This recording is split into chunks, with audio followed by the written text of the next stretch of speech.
លថាខ្មែរក្រហើយដោយតែងតែចង់ខ្លួនដីខ្មែរមិនចង់ប្រយុទ្ធតែព្រំដែនមិនអាចឲ្យនរណាយ៉ងកងទ័ពជួមុខស៊ូហូឈាមក៏មិនរៀតថយយើងជួយការពារដីនេះដល់អស់ជីវិត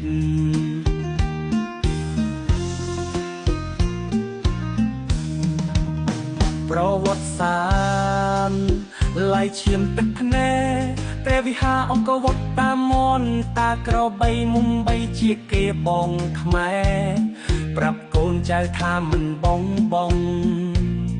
ដីខ្មែរមិនអាចឲ្យរលាយសៀមរាលថាខ្មែរហើយដូចតែងតែចង់ខ្លួនដីខ្មែរមិនចង់ប្រយុទ្ធតែព្រំដែនមិនអាចឲ្យនរណាយ៉ងកងទ័ពជួមុខស៊ូហូឈាមក៏មិនរៀតថយ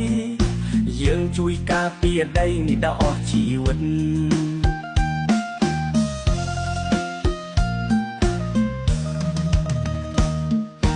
បើសូស្គាល់លន់ឲ្យចងចាំថាយើងជាខ្មែរកុំភ្លេចឈាមកូនចៅ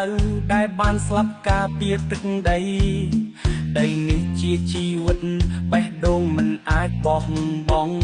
ជាតិខ្មែរឈរមិនអស់កលបោជានិច្ច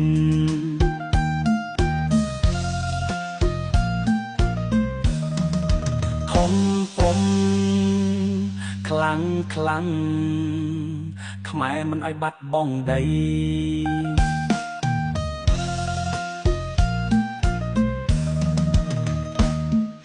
សូស្ក៏ខ្លុយរនៀតសូស្រ័យថាខ្មែរមានពលកម្លាំងកងទ័ពជួមុខស៊ូហូឈាមក៏មិនរៀតថយយើងជួយការពារដីនេះដល់អស់ជីវិត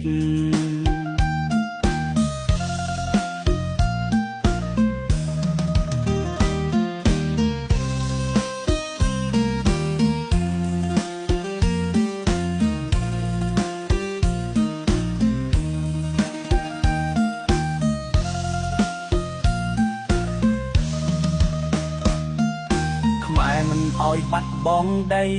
សូស្ក៏ខ្លុយរនៀតសូស្រែកថាខ្មែរមានពលកម្លាំង